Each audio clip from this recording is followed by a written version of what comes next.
We diluted a lot of our equity. We raised our first angel round within 6 months of starting. There's no time to just try to build this out. You actually need to raise money quickly to be able to compete in this market. What's up people? आज हमारे साथ The Intelligent Buck पे एक ऐसे guest है who has built the largest villa hospitality business in India. You don't choose your family. You are born in that family and they'll always be your family. Started with Vista Rooms and then you pivoted to Stay Vista. And today I think Oyo Rooms in the same segment, they're planning to go IPO. So they're thinking about every little rupee that they could make to increase their margins and their earnings. Not about the experience of the person. Correct. Experiences को आप scalable कैसे बना सकते हो? Stay Vista पे एक property listed है, मैं गूगल करूँ तो उसका रिजल्ट आ जाता था and I could directly book with the owner और the caretaker there. So how do you take care of these revenue leakages in the system? While I was researching, I also came across one of the properties of Stay Vista weren't really reviewed well. Yep. Do you think real estate or building villas specifically, one can do it from the purpose of generating ROI? Most of our homes might be getting a yield of anywhere between 2%. So if I do build a villa, what are top 3 things I should consider? Just say at least I know that my property is always going to be booked. Last, detailing is the most important in terms of driving demand. In hindsight, we raise money too early. So I would really urge founders that, just What's up people? आज हमारे साथ The Intelligent Buck पे एक ऐसे guest है who has built the largest villa hospitality business in India with a year-on-year growth of 40%. It's none other than Amit Damani, the founder of Stay Vista, that has over 1100 plus properties in their portfolio and are managing real estate of over 4,000 crore rupees. So whether you're an entrepreneur या आप एक real estate investor हो या आप मेरे तरह एक aspiring vacationer हो जिसे सिर्फ holiday homes की तलाश होती है, then this episode is a must watch for you because आज हम cover करने वाले हैं कुछ deep insights about building and scaling a hospitality business in India, investing in the right real estate, especially villas, some things about managing personal and business finances, and some fun games with Amit in the end. To give you a little introduction, Amit ने अपनी graduation complete की है from the Northwestern University in USA in Economics and International Studies, after which he was associated with the Teach for India as a fellow.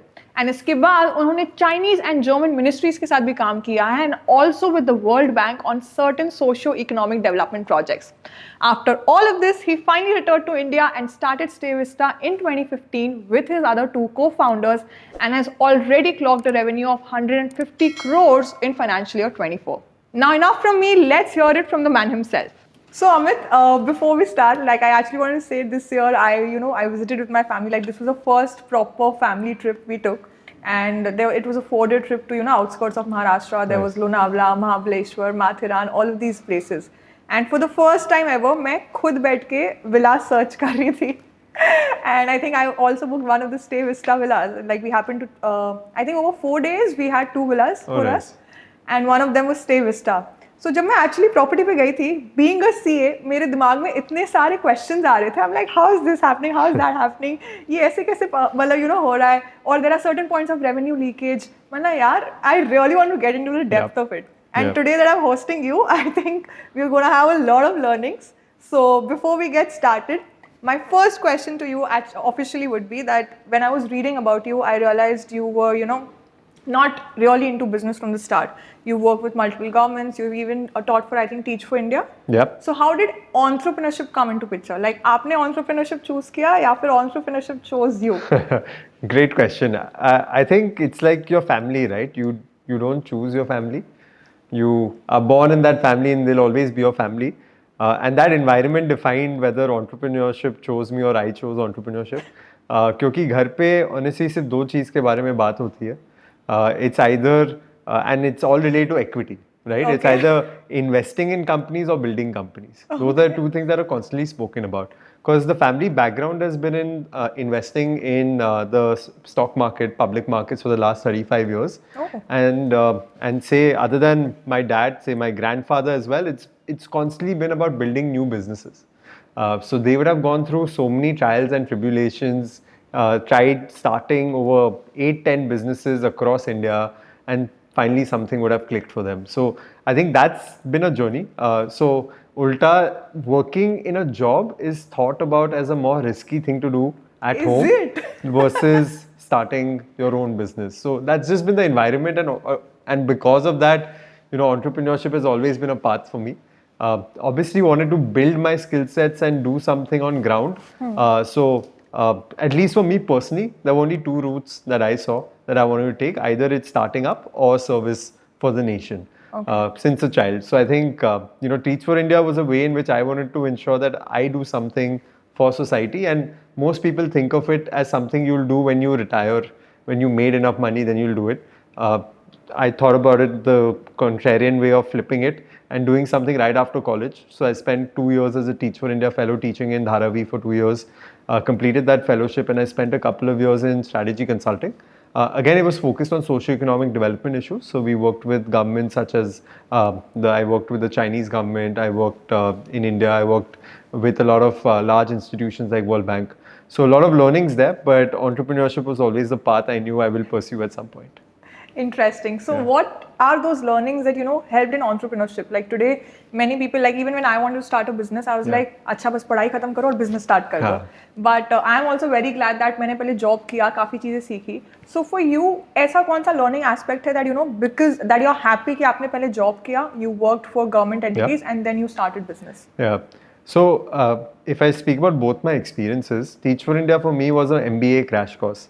Primarily because and also in terms of like just managing people, right? A lot of entrepreneurs or founders will actually spend a lot of time just managing people. That is the biggest responsibility, managing and directing them. And I had to manage those 35 students every day, single-handedly for 7 hours a day, trying to guide them and direct them in building their academic skills. I felt I'm doing the same thing today. Instead of 35 students, it's 350 team members at Stay Vista that I'm working closely with to ensure that they're developing and we're contributing to one common goal. And similarly, I think at my next stint, which was at Dalberg, I think the primary skill that I built over there was my communication skills, my strategic thinking skills, my analytical skills in solving very complex problems. So in Teach for India, I was in a classroom, it was very micro. And then at Dalberg, it was very macro, top level. How do you define a strategy that can impact millions of people? So I think just marrying those two skills, like getting ground pay, executing things, as well as building a strong strategy, I feel both of those things have helped me develop as a founder. Interesting. So when I was reading, I realized that, you guys, you and your co-founders, you used to have chai, coffee and discuss business ideas together, right? And then Stay Vista came into picture. So my question is that till what stage were you guys bootstrapped? कि अगर आप खुद का भी खर्चा उठा रहे थे 3 लोग बैठ के तो कब तक आपने खुद से expenses manage किए? And what was that moment when you realized कि यार अब तो पैसा उठाना पड़ेगा? Yeah, good question. So we started in 2015, and 2015 was a time when this entire startup ecosystem was booming. So, in the newspapers, I especially remember 2014, 2015 was a time when startups got a lot of attention in the media, similar to how it was getting attention 1-2 years ago or even now, right? So at that point, I think there was this sort of inflection point where a lot of people were thinking about starting up, right? And that's how three of us, Ankita, Pranav and I, started spending more time discussing ideas, thinking about what we want to do. And we said, let's take the plunge. We invested a small amount. We invested 10 lakhs each, 30 lakhs to begin with. And I think the idea was, okay, let's try to figure out a product market fit. What is it going to be that will solve a customer problem? And then we'll figure out scaling and raising money for that. But what happened was we started working in the hospitality space. We started working in this entire budget hotel space where we're trying to standardize the experience. There was a player like Oyo in the market, and what we saw happening in no time when we started was a lot of money was coming into this segment, right? In the hospitality segment. In this hospitality segment. So we realized there's no time just to wait. There's no time to just try to build this out. You actually need to raise money quickly to be able to compete in this market. So we raised our first angel round within 6 months of starting. So in hindsight, I feel we raised money too early because one, I don't think we had hit product market fit. So we hadn't really figured out our business model and the core consumer that we want to solve our problem for. This is the time of Vista Rooms. That's right. At the time of Vista Rooms, which is now Stay Vista in 2015. And the second, I would say, is we diluted a lot of our equity. Okay. I think, just as first-time entrepreneurs, you think that fundraising and is just part of the game. You don't really realize that, equity dilution is really important over time. And at that point, we just, thought like, yeah, we'll go for it. So if I had to like look back and redo things, I don't think I would have diluted as much as then. I think that's the learning that just comes when Yeah. you're running a business. Yeah. So, what is that advice? What is that one advice you would like to give early stage founders or startups regarding raising funds, like based on your own experience? What should be their decision making factor? Yeah, the first is just, product market fit. So just being able to identify a core problem that a consumer has, solving it, seeing that traction taking place. And by traction, I would say there is some repeatability taking place in terms of guests or referencing that's taking place such that you're not spending a lot of money to acquire a customer. Okay. I think that's really important. And then the second is once you've hit that product market fit, then you raise money in terms of scaling. Got it. Yeah. So, like you just mentioned, you guys had started. I mentioned actually, you guys had started with Vista Rooms, Yeah. correct? And then you pivoted to Stay Vista. And today, I think Oyo Rooms in the same segment, they're planning to go IPO. So, what were the red flags that you guys identified in the hotel segment that you had to take and pivot? And how different is it from the villa business? If you Yeah. can just Great. get into it. Great question. So the hotels landscape, right? One, it's done really well over the last 9 to 10 years. So not only hotels, but the entire hospitality landscape. Indians are traveling like never before. So whether it's hotels, whether it's homestays, whether it's villas, whether it's hostels, all these segments are in a scenario where it's all growing at this point. But if I speak specifically on the hotel landscape, I think I'll speak about three different stakeholders. One is just the competition, second is the owner of a property, and the third is the guest. What we saw was the challenges at that point and why we chose working in homes. With respect to competition, as I was telling you, there were multiple players in the market who had deep pockets and who were spending a lot of money to Okay. acquire properties, right? And I don't think that's the game we wanted to get into, because what we saw was no one was closely solving the problem of the customer in terms of experience. So it was just about a supply capture game, and we just felt like it's no point of just like burning money to do that. So what do? We said let's forget about this segment with the competition taking place. The second was thinking about the property owner, right? And that property owner, hotel owner, is running these assets commercially. So they're thinking about every little rupee that they could make to increase their margins and their not earnings. about the experience of the person staying Correct. there. Correct. That is the most critical thing for them. Versus when we looked at the entire home space, the profile of the homeowner was completely different. They were HNIs, ultra HNIs who have made it in life, whether it's running their own businesses, whether being CXOs of large companies. And their goal with these homes was that this is a home that's been a labor of love. It's an aspiration they've always had to have a home where they can go and relax and retire. So they wanted to ensure that place is maintained and taken care of. They weren't looking to juice the most out of this asset. They were looking to just ensure that it's in, sort of trustworthy hands who will take care of my home. Okay. Right? So they weren't thinking about every corner where can I save money or where can I get a higher margin. Ulta, their reputation is more important. So they were looking to ensure that any guest who comes and stays there has a great experience as well and talks about their experience to others. So that was the difference on the homeowner side. And then on the guest side, when it comes to sort of a standard hotel experience, what are you looking at? You're looking at a basic bedroom, you're looking at the shower working properly, you're looking for a basic breakfast that you could potentially get. Instagram worthy hotels also.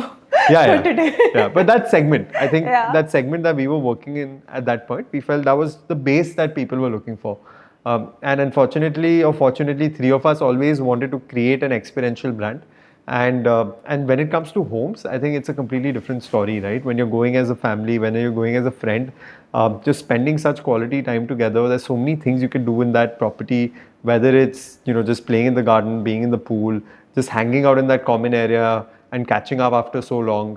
And then on top of that, in terms of food that can be created or delivered to you, people are going there to celebrate multiple milestones. So I think all of that really appealed to us, and just growing up in like big families, like those group experiences is something that we were really attracted to. So that's and then we saw high repeat, right? So that product market fit, we started seeing that year where we didn't have to spend a lot of money to get a customer back or getting referrals from them versus in the hotel space. So those three were big reasons for us to start shifting our focus to this segment. Got it. You know, you mentioned about experiences and scalability. I was reading about Paul Graham, and he mentions this thing that founders should do things that are not scalable. Correct. And once you do such things, you build quality, you establish the product market fit, and that is when your customers will automatically lead to, you know, scalability of the business. And when I was reading about Stay Vista, you have mentioned about experiences so much. मेरे दिमाग में सिर्फ एक ही question था कि experiences को आप scalable कैसे बना सकते हो? Correct.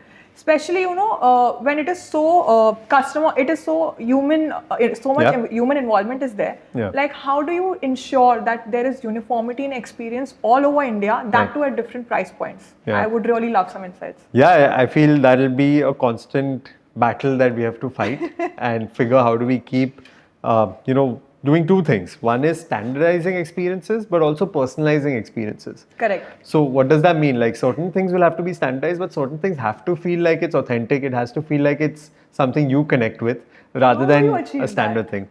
Not easy at all. But I think, just thinking about the consumer, what are the basics that they're looking for at these homes as well? They want to ensure, and I've seen this happen at most second homes. That I have a second home in Lonavala, and it was always thought as the second hand home. So घर पे जो भी पुराना हो जाता था वहाँ पे जाता था, right? So Bombay से अगर आपका furniture पुराना हो गया, you want to change a painting, bed sheets आपको नए लाने, towels नए लाने, everything would go there, correct? But as a guest, that's not what you're looking for. You're not looking to experience that when you go and stay there. So that was the first thing we had to change in all of these homes. We had to make a homeowner understand that now you're actually a hospitality brand that you're associated with, and guests are going to come here expecting a certain experience. So let's get the basics right. So whether it was the bed sheets, whether it was the cleaning of the house, how it's done, whether it's training the staff on how they need to do certain things, that was the basic that needs to get standardized. Right? So that was the first thing.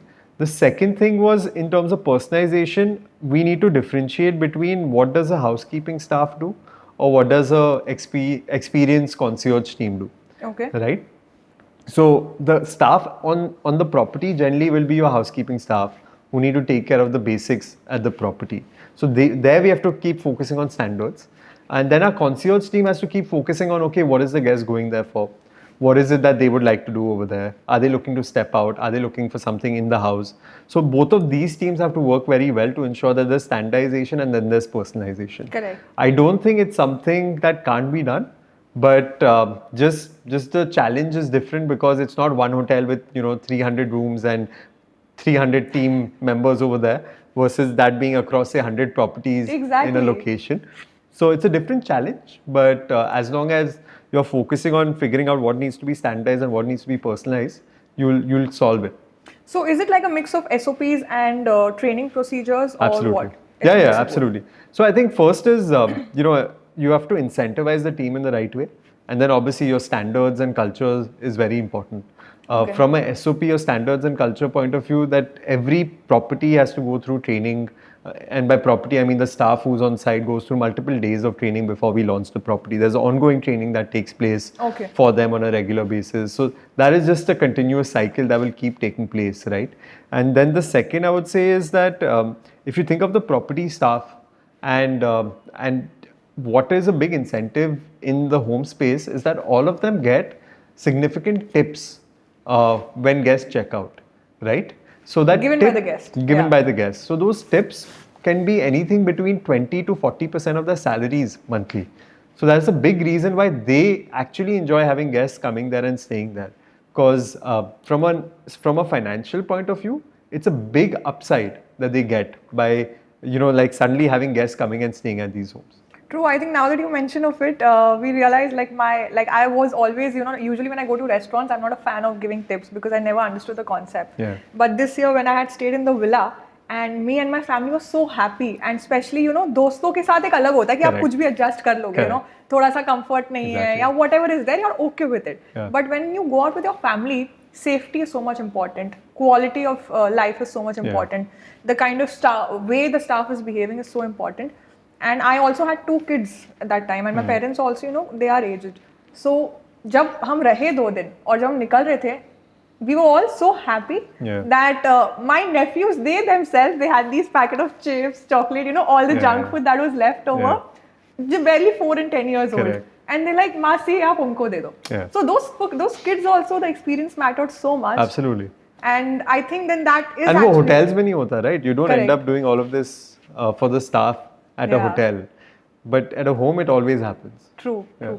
Now that you've mentioned so much, going into so much detail of experiences, you have also said once that, you know, from the revenues, almost 70% goes to the villa owner, homeowner, and 30% is kept by Stay Vista. Correct. और उस 30% में फिर I'm guessing you know you go after the maintenance expense, the office rent, salaries, and every other expense that is being incurred. Correct. So can you break down the unit economics, because I can't understand that how are you able to build a profitable business out of it with so much of detailing? Yeah, great question. So I'll break it down from an overall 100% ka chart to what is the unit economics for a homeowner and for us. Also, if you could give the different revenue sources, because I'm guessing there must be different models, right? Yeah. So I think, say if there's 100%, or let's take it as a homeowner makes about 3 lakhs per month, right? In terms of sales. So out of that 3 lakhs, and homeowner takes 70%, that's about 2.1 lakhs. And Stay Vista takes about 90,000. Out of that 2.1 lakhs, the homeowner is responsible for the operational cost of the property or any wear and tear that takes place. That operational cost typically is your staff on site, electricity, laundry, etc. Cumulatively, that comes to about 60 to 80,000 rupees per month. So out of that 2.1, they would be left with roughly about 1.3 to 1.5 lakhs. Right? And then for us, out of our 70,000, we are responsible for the marketing of the property, we're responsible for a concierge team, we're responsible for a technology, we're responsible for a marketing costs, our ground operations team, then there is the HR, finance, etc. All of those teams, right? So out of that 30, so a homeowner, as I shared, like roughly gets left with about 40 to 50% net out of that 100. Us, out of that 30, our costs would be anywhere between 15 to 20% in terms of managing any booking or any guest, and the balance is what helps us cover our overheads in terms of our central teams. So the 15-20% जो आपने बोला goes towards managing the particular booking. Correct. So that is out of the 3 lakhs amount that you mentioned. That's out of 100. That's right. Okay, got it. Exactly. So you know, as a CA, the most interesting topic for me is revenue leakage. And like I was telling you that when I had gone for this trip with my family, तो जब मैं villa book कर रही थी, I realized there are so many different areas जहाँ पे possible revenue leakages हो सकते हैं. And it just caught my attention that how are you guys solving this issue? So I'll just list down the areas which I identified, and if you could just, you know, deep dive into it. So number one was that, you know, one property I realized that it's available on multiple platforms and at different price points as well. So I could just go for the cheapest booking. Then second, which also I found out, but I did not, you know, particularly choose it, is because एक property जैसे stay Vista पे एक property listed है, मैं Google करूँ तो उसका result आ जाता था, and I could directly book with the owner और the caretaker there, but again I did not do that because of safety issues. And third is that, you know, जब आप रहने जाओ तो ये मेरे दोस्त करते थे, मैं भी करती थी कॉलेज डेज में, कि आप केयर टेकर का नंबर ले लो and then next time if you want to book you just directly book with them, या आप अपने दोस्तों को दे दो, because Lonavala is like a very common place if you are going from Mumbai. So how do you take care of these revenue leakages in the system? Yeah, great question. I think first what we've done is that all the properties that we work with them exclusively. What does that mean is that we market it on on Stay Vista, but we also market it on Airbnb, we market it on Booking.com, we market it on Make My Trip. So all the listings that you're seeing on other platforms are actually listed by us. Okay. So that's the first thing. So then there's an entire revenue management team that we have in-house who's constantly looking at the listings on these platforms, looking at the pricing, and they might play with that from time to time. So they might look at certain pricing which is slightly different on one platform versus another basis demand and that they're seeing in a region and where they think they can pick up a booking from. Oh, interesting. So that's one. The second is with respect to just in terms of, say, guests. I think what we always see is that a guest could potentially book directly with a caretaker, right? They might have got some number from a owner, etc. But what you rightly said, like people are worried about safety with respect to their planning as well, right? Like a lot of trips get cancelled, and who will help you in ensuring that you get your refund, or you're able to stay in the future for that, versus doing it directly with someone or doing it through a brand and a platform. So those things also people are always concerned about. That, hey, one, like, will my money be protected, and second is, am I booking it with the right person? Because anyone can pretend to be a homeowner, right? Yeah. We've seen multiple scams take place in the last couple of years where people have been listing our property under some new company and saying you can book it at, say, 5,000 rupees when a villa costs 20,000 or 30,000 rupees, right? And people have been falling for it because people say that you just need to pay me advance and you pay the balance on at the property. So I think from a consumer protection point of view, it would make more sense if they do it and transact via a brand or a platform rather than doing it through whatever number they find anywhere on Instagram. So that those are sort of gaps that we've seen. And lastly, I think technology is something that we keep using, right? So all our bookings, all our properties are on an app where a homeowner, us, can track all bookings, inventory. So any dates that get blocked, beyond what we see as a normal thing with respect to usage by a homeowner, we know those are bookings, and there's always a sharing that takes place on that. So there is no way to maneuver in a manner that bookings are taken on their own, because everything is in a calendar. Got it. Yeah. So, one thing about your business, I realized that as much as customer experience is important, even the partnerships with these villa owners are important. And for any business, I think their success lies in effective partnerships. So, how do customer side, I heard, but how do you ensure that you are having successful partnerships with these villa owners as well, that they are also happy in the end? Yeah. So the way we see it is, this is a wealth management business, right? We manage these assets, so these homes are wealth created by these homeowners, and they want to ensure that wealth is maintained and in some way, giving them a certain return. So just like a wealth manager has to ensure that they're managing that person's wealth and creating some returns, we have to think of it in the same manner. And I think a couple of things that are very important here. One is just building that relationship with those individuals and being very transparent and upfront of what's possible and what is not possible. Two, we took a very sort of strategic call that the kind of properties we work with will be of a premium or luxury category to begin with. Why? Because that will automatically lead to a certain audience that comes and stays at these properties.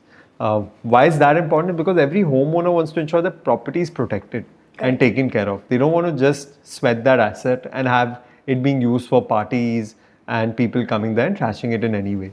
So all of that's helped us build that outcome for an homeowner, which is better returns. So most of our homes might be getting a yield of anywhere between 5 to 8%. We have certain homeowners who give us a home every year. They've cracked the code of how they can get over 10% return year on year. So every year they'll build a new home. They know which asset to pick up at what price and turn it around to make it look ideal for a guest to come and stay there. So that's what we're seeing as the evolution of this industry now.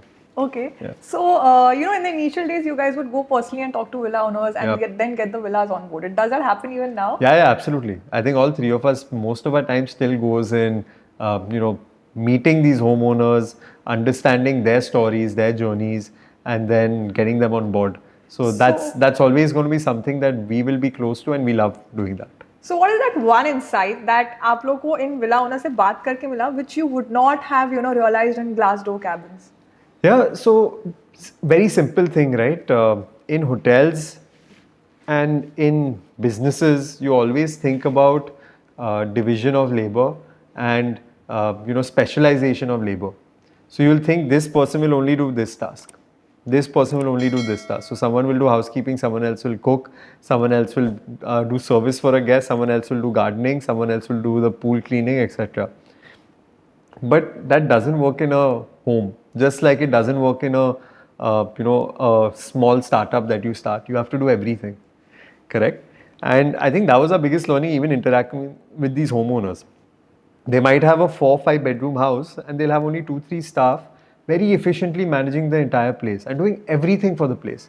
whether it's gardening, whether it's pool cleaning, whether it's cooking, whether it's cleaning the house, whether it's ensuring on the maintenance of the house, everything they'll take care of. I think it's like a mother's role. Yeah, yeah, absolutely, absolutely. And I think that was such a big learning for us when it comes to operating this business. Otherwise, your costs are just going to rise drastically because True. your primary cost in hospitality is your people. They're your asset, but also from an expense point of view, you need to ensure that you manage that well. Correct. That was our biggest learning from each of these homeowners. So Amit, online reputation management (ORM) is a very important concept in any hospitality business.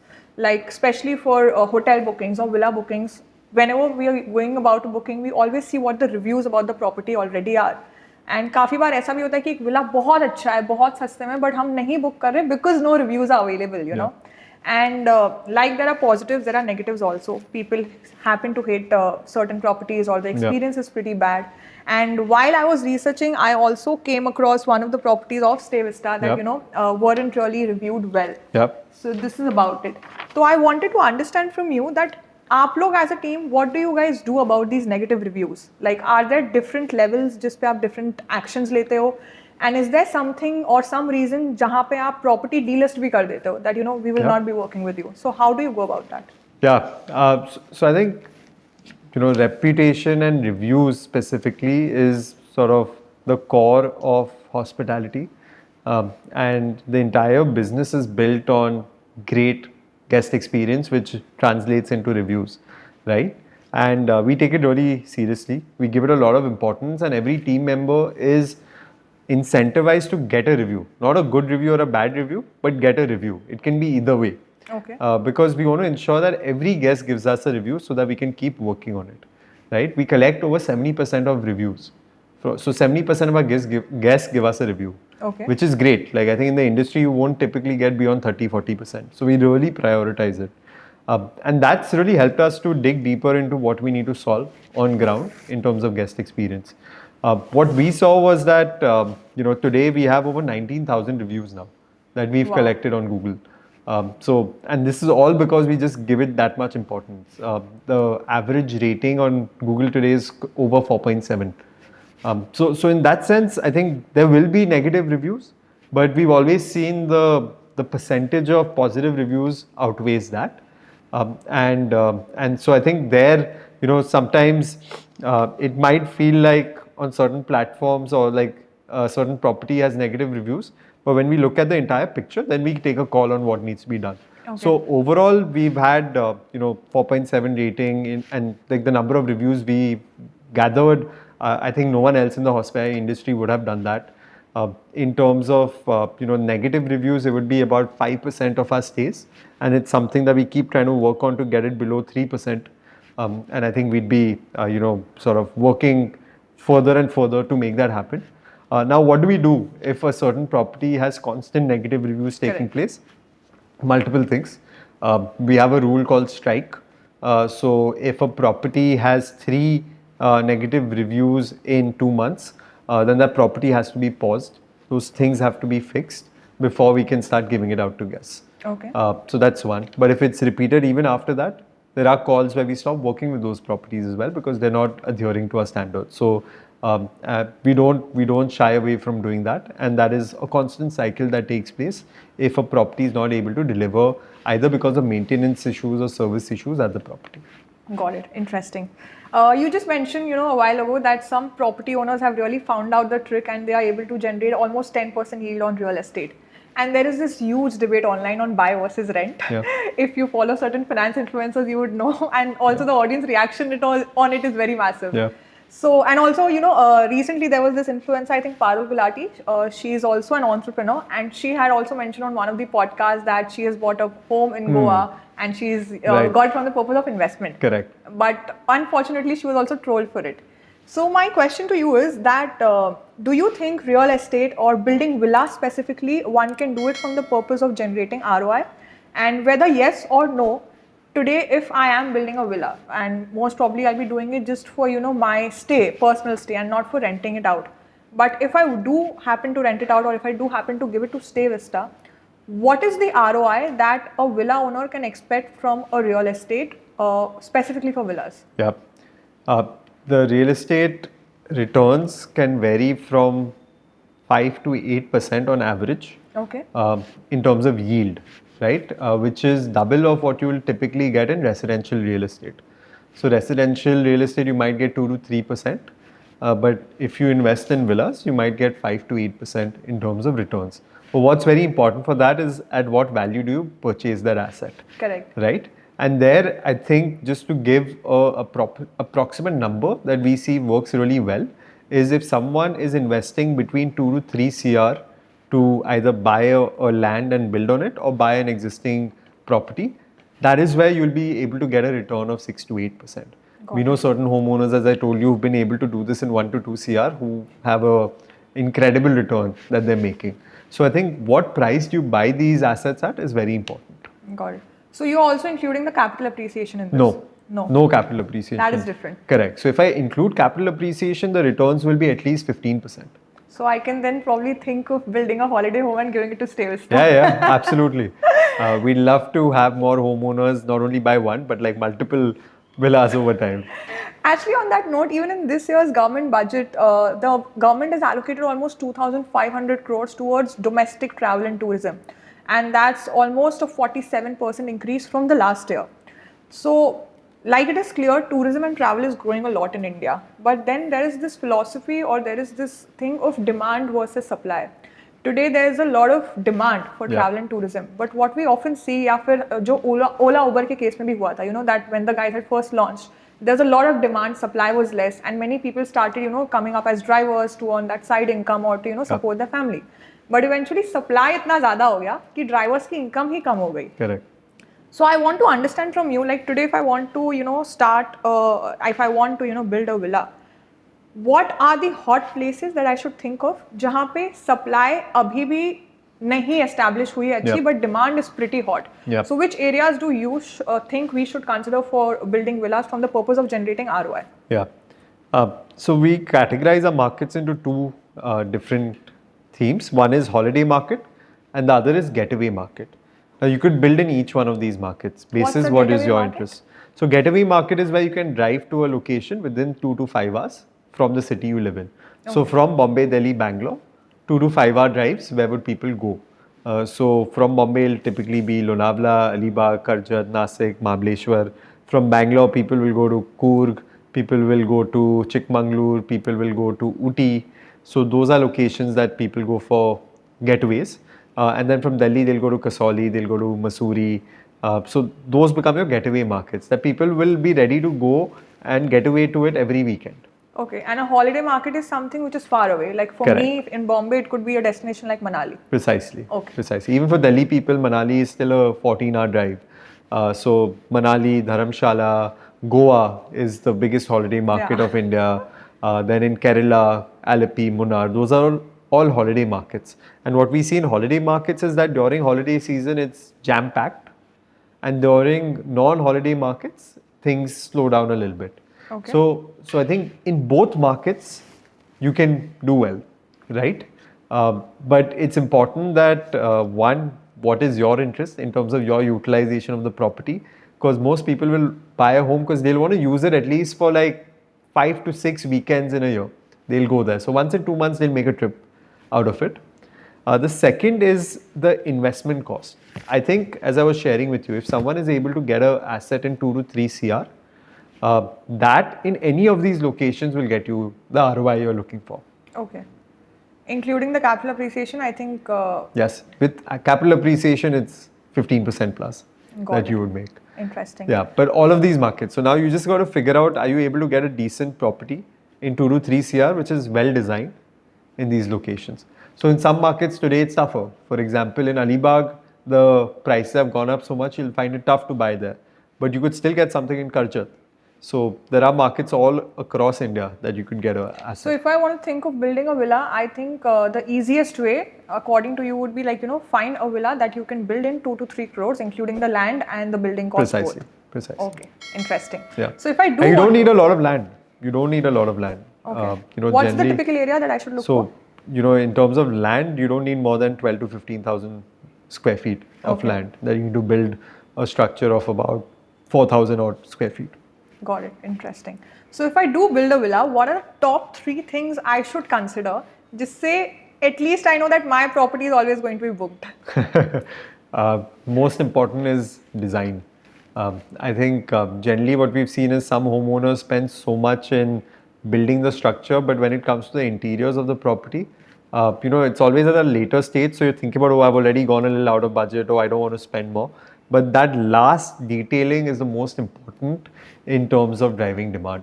So even that small detail of like bistar pe, if you put a nice bed cover and cushions instead of just a plain white bed sheet, or some colorful bed sheets, all of that doesn't work. You need to put that last detailing of like how's that bed set up, what do you put on the side tables, what's the painting behind your bed. And I think those are the details a lot of people forget when it comes to, because they thought about building it from a home perspective, but when it comes from hospitality, you need to pay attention to those details. So I think that detailing on design is really, really critical. The second I would say is with respect to accessibility. Okay.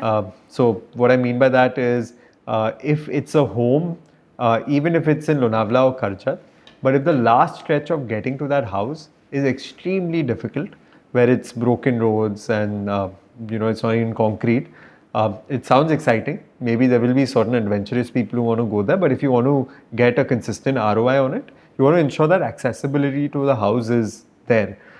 It shouldn't feel like arduous to get there. You shouldn't feel tired कि जब आप पहुंचे आप बोल रहे हो कि like यार किधर आ गए हम. Oh, I remember this one villa we had booked and it was for Lonavala. And ऐसे तो it was looking like कि हाँ almost highway पे ही है. Map पे भी it is not exactly, Right. it doesn't show. And because we were a family, we had booked a mini bus sort of a thing, a traveler. And then reaching the villa was very beautiful. Yeah. And the reviews were also so far good, but people might have gone in their cars, I'm guessing. Right. But when you took that traveler, it was so difficult to reach there. Correct. And I was like, ये सबसे पहले review में होना चाहिए ना, that you can only go by small cars. Yeah. So these are 2 things you mentioned. Number 1 was the Design. interiors. Number Yeah. 2 is the location. And third is obviously your budget. Like you just need to ensure that you do it in the right budget when you're building this house. Okay, got it. Yeah. On the other side, if I have to book a villa today for stay, what are the top 3 most underrated things which people tend to ignore, but they should, look more about it, or they realize only after booking the property?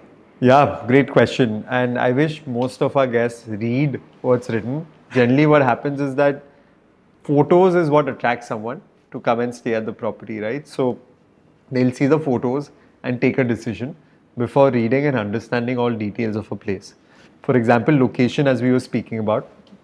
With respect to location, a lot of these homes are in such iconic spots or beautiful spots that is what attracts someone, like which is right on the lake or on top of a hill where you can see the entire valley from there.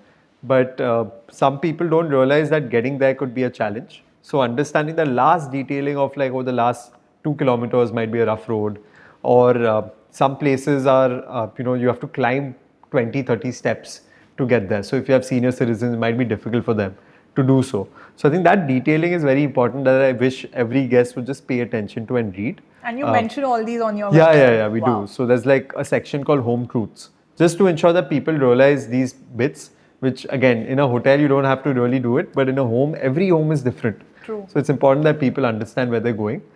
So that location piece is really critical, that people should understand. The second, I think, which is very important to understand is that for some reason, there's a mindset that if I book a home, the entire home is mine. And that means as many people that I want to bring can come to that home. Right? Versus at the end of the day, there are 4 rooms. 8 people can come, and maybe with extra beds, 12 people can come there. Yeah. So that is something we've seen for some reason guests do not realize from time to time. They just think कि अरे 14-15 जन आ जाएंगे, adjust कर लेंगे. But as a home, it's not able to take care of so many people. And guests might be able to adjust, but the staff might not be able to handle that. Correct. So that I think is very important. And I think third, from a guest perspective, is I spoke about those 2 things, and I think these 2 are the most important things that I see that people generally miss out on. Have you ever heard? Third actually is even pets. Like guests, like people take their pets along with them. Yeah. And which is great. Like I think they don't get access to go to a lot of hotels because of pets are not allowed. So a lot of people prefer going with to a home and taking the pet along. But some homes do not allow pets, right? So somewhere again they miss that out and they bring a pet along. And unfortunately, that can spoil their experience because say that property is not well equipped to handle a pet versus others are. So just be careful on those details. Do you remember or have you experienced any such like, really weird story or a weird experience with guests that, कि झगड़ा ही हो गया? So hospitality में तो कुछ ना कुछ चलता ही रहता है. Correct. So I think you have to keep handling it patiently. Yeah. And yeah, we've had cases where the booking was for 10 people and 30 people have showed up. So I think those scenarios happen. You got to deal with it. Yeah. You got to make them understand what's possible, not possible, and help them through that situation. Got it. Yeah. Coming to mistakes, I was watching one of your interviews and I was really intrigued that I'll just speak out the line for you, that you took time to understand that finance management is very crucial and thought that raising funds back to back would be easier, and in the process you even burnt a lot of money, but you consider it to be a significant learning experience. So I really want to understand that what were these mistakes, and if you can really share some insights about managing business finances, because one thing that I have seen from my experience staying around with founders is that they often know about the business and the product, but business finance management they lack a lot. Yeah. So if you could share something. Yeah, we learned it the hard way. So I think, as I told you, in the first 6 months we raised a round of funding, and at that point the thought was, if you burn money, you earn money. So there was this intense amount of money that we were burning just thinking about acquiring customers and building a brand. And what we realized was, unless you have this product market fit and there is unit economics that makes sense, you're just losing money. And it's not going to be that someone else will give you more money to grow your business and that money will keep flowing. So that was the hardest learning. We almost ran out of money in the first year itself. We were fortunate to raise some money in our second year, about 1.5 years into building our business. This was post-COVID? No, this is 2016. Okay. So 2015 we started Stay Vista. In the first year we were trying to build this hotel piece.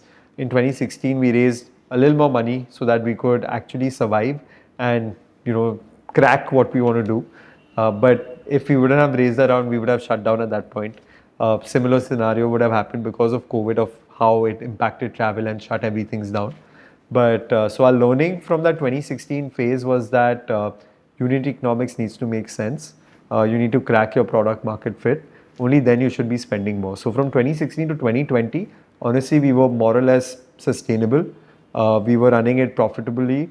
We weren't burning money. We were just sustainably running things until we cracked this entire holiday home space. Got it.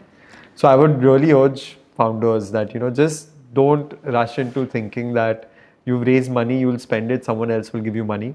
Like, really be clear on how you'll use this and how your product market fit will take place to scale this business further. But I've heard even VCs sit on the heads of founders regarding their money. Isn't that true? That you have to be like extra cautious, and I even heard some founders complain कि यार अगली बार business करूँगा तो खुद के पैसे का ही करूँगा. I'll never raise funds from a VC. I think it depends on who the VC is, but we've seen some great VCs. I mean, the VC that we work with, we've really enjoyed this partnership because I think obviously there'll be phases where you have to focus on growth, at phases where you have to focus on bottom line. That'll keep happening in every business. Yeah. That's not going to go away. But you just want to ensure that you have a partner who you're aligned with in the way you want to grow your business. Some VC might say you want to grow this business 200x, 300x year on year. Some VC might say grow this business 50% year on year. You got to realize what do you want to do, and if that VC aligns with that, that's great. Then you'll enjoy that entire journey. Correct. Coming to growth, I read, I heard from your team member that you guys are planning to go IPO or get it listed by 2028. And from my experience, even personal experience, I've seen that these days people are not really trusting new age startups because they've burnt money when IPOs have come up.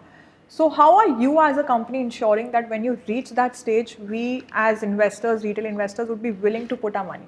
Yeah. Is there certain steps that you are taking into careful consideration for these years? Yeah, first is profitability. Yeah, I heard that you turned profitable this year. Congratulations for that. Thank you so much. I think that's been a journey that we've been on, and especially because, as I said, from 2016 to 2020, we were running it sustainably, but it wasn't like we were generating large profits. It was just to ensure we figure product market fit.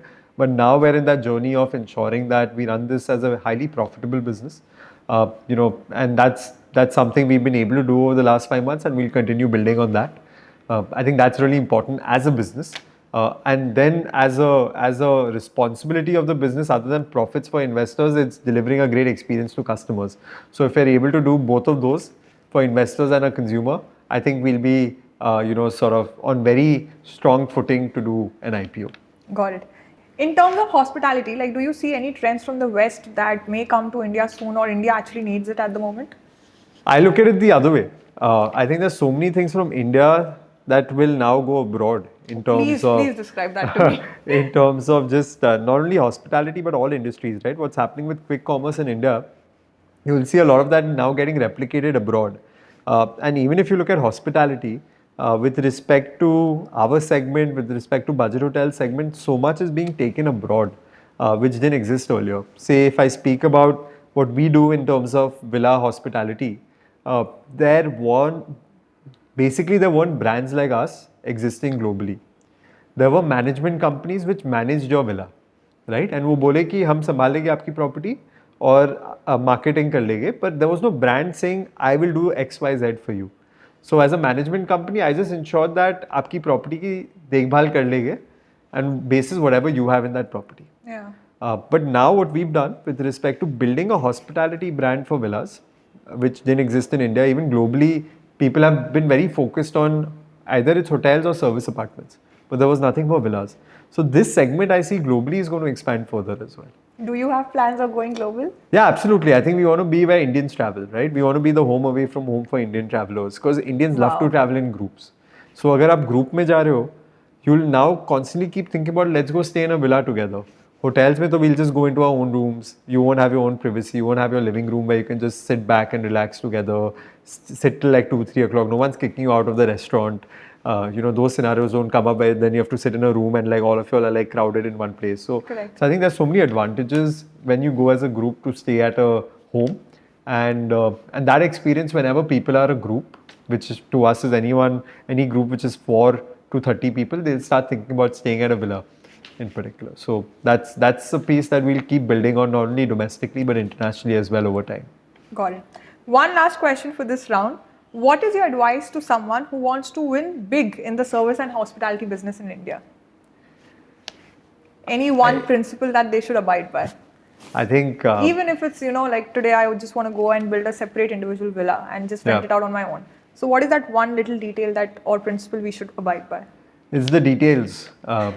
It's not just about launching a villa. It's not just about, doing any kind of service, but what is it that you will do which will catch the attention of your consumer. So whether it's ensuring that when someone goes to sleep, there's a chocolate by the bedside, or whether it's ensuring that there are senior citizens coming, so there is tea, coffee served to them as soon as they wake up. They don't even have to ask for it. Like whatever that little detail that catches someone's attention, you'll have to keep trying to figure that piece out. I think again, I'll just remember Paul Graham's word on that. Do things that are not scalable. Yeah, I think that's the other piece I would say for every founder. Like we keep thinking about like scalability kya hogi, like wo chodo aap pehle just solve a consumer problem, do those small things well. You will figure a way to scale that over time. Interesting. So that brings us to the end of this round. Moving on to the next. Moving on to the next round, finance confessions, Amit. We would really like to understand how are you at managing your finances. But before we start that, I want you to describe yourself in one line. I am Amit Damani and I am. I am Amit Damani and I am a father and a founder. Okay. One quality that separates you from the rest. Patience. Patience, incredible. What's your formula to create wealth? Equity.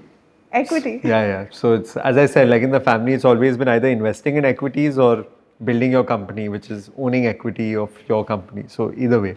So it's a mix of private and public both. Correct. Okay. And what is your financial portfolio allocation? Let me guess, 100% equity. It's balanced honestly between equity and FD. Real estate hasn't been primary investment. It's been more of just personal use of whether it's a family home in Bombay or in Lonavala. So it's primarily been just equities or FD. That's And about what's it. the percentage of allocation? So it's about 40% in equity, 60% in FD, other than the real estate investment that's taking place, which is not investment, as I said, it's more personal use. But of it is our given out homes. to Stay Vista. Yeah, that's true. Okay. What's the best personal finance advice that you've ever received? The biggest or the most helpful advice I've received is that, there are so many asset classes, just focus on what you understand. Okay. Do that. And second is, in terms of investing, identify what you have a strong understanding of. For example, I think one of my biggest mistakes would be that I've been in the hospitality industry for the last 9-10 years, but never really invested in this space, right? Even in the public markets. And we've seen how things have played out in the last 4 or 5 years for the entire hospitality industry, all the public listed companies. So that I feel was a big mistake I've made of not paying attention to something I understand well. But I think now that you're such an expert in equity, equities will always generate more returns for you, right? Compared to real estate. So do you still consider it a mistake? No, so I think, what I see as a mistake is that there are a lot of publicly listed companies that are there that, I could have evaluated and invested in. Got it. But never did that. Didn't Correct. give that time. So it was still very focused on equities, but I didn't do that. Yeah. And one financial habit that you've built which you think other entrepreneurs should also follow? At a personal level? Yeah, Or- personal, professional, anything. One piece of advice you'd like people to know about. So personally, I think it's just important that you always have a runway of 24 months as a business. So 24 that's how. months as a business. Yeah. So we always think about having enough money to last us for at least 2 years. Okay. I would apply that. I would multiply that by 10 for personal level. So you need to have enough money to last you for the next 20 years. Interesting. Thank you so much. That brings us to the end of this round. Moving on to the next. So Amit, this is my favorite round, truth or shots. I'll just give you a heads up. Bowl में there are 5 chits, ठीक है? आपको कोई भी 3 chit उठाने, your choice. I will not force you. उसमें जो भी question होगा, either you answer it, Okay. or you drink this very tasty करेले के जूस का shot. All ठीक है? right. All prepared? All set? Nope, not prepared, but I think there's no choice. No, So- there is a choice. You can always answer. Okay, let's go for it. Let's go for it. Do I need to read the question out? Yes, I'll read it for you. Yeah. So you happen to have a private Instagram account. So Okay. show us your private Instagram account profile's homepage as Drink a Shot. I'm absolutely fine with that. I can show my private account homepage. There'll only be photos of my daughter You and also have to send me family. a screenshot so that I can show it to the audience. that's You were so relieved ना जब ये ये तो ठीक question है, ये आया. चल जाएगा. There you Okay. go. Oh, this is such a beautiful picture. My God, I think the audience will love this. That's your wife? Yeah. Yeah. Wow. How many years of marriage? It's been over 8 years now Okay. of marriage, and our daughter is 18 months.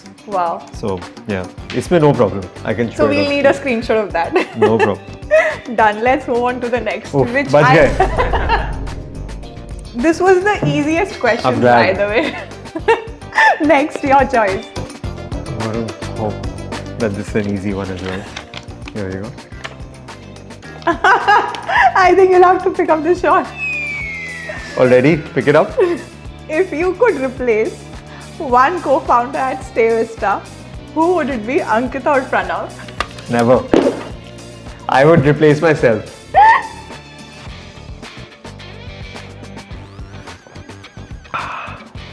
पहली बार पिया. How is Hopefully वापस पीना नहीं पड़े. it? Do you want chocolate? I'll survive. You'll survive? I'll Oh survive. God. I actually feel happy when people drink it, but I'm equally tense. Good. You'll answer the next All right. questions. Hopefully. I better एक answer he the और next है. one. वापस नहीं पीना. एक ही और है next.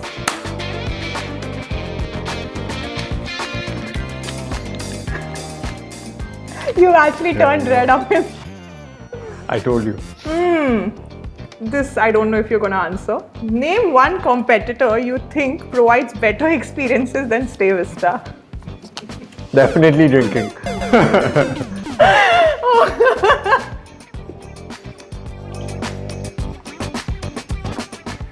I'm sorry. Actually, I'm not sorry. Question You भी ऐसे signed- कि पीना पड़ेगा. You signed up for this. Luckily for you, तीन ही answer करने थे. So glad. this round is over, and now we move on to the next round of the section. But before that, I would like to offer you water, chocolate, something. I'm good. Good. I will have my revenge. Okay. So next up is 2 truths and 1 lie. It's very easy. आपको अपने बारे में दो सच और एक झूठ बोलना है, Okay. ठीक है? And you will not reveal क्या what is the answer, ठीक है? The audience will be guessing it कि इसमें से सच क्या है और झूठ क्या है. And for you guys, if you guess it right, you will be getting a very special offer from Stay Vista. So I hope you do guess it right. Are you So- ready? 2 truths, And 1 lie. 1 lie. Yeah.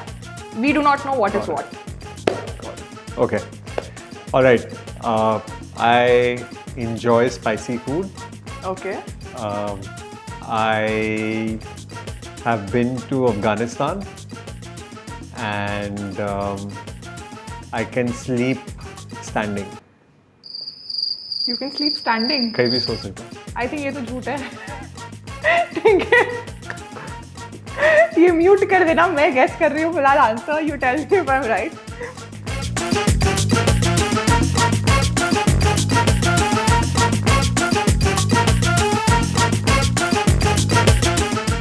Just No for problem. you guys, I guessed it right. आप भी फटाफट guess कर लो and the Stay Vista voucher is then yours. Thank you, Amar. Yeah. It was really wonderful hosting you. You've been a very good guest who really had the Kareli ke juice ka shot. So I am personally very happy with this episode. Thank and I you. hope the audience has also learned some wonderful insights from you today. Thank you.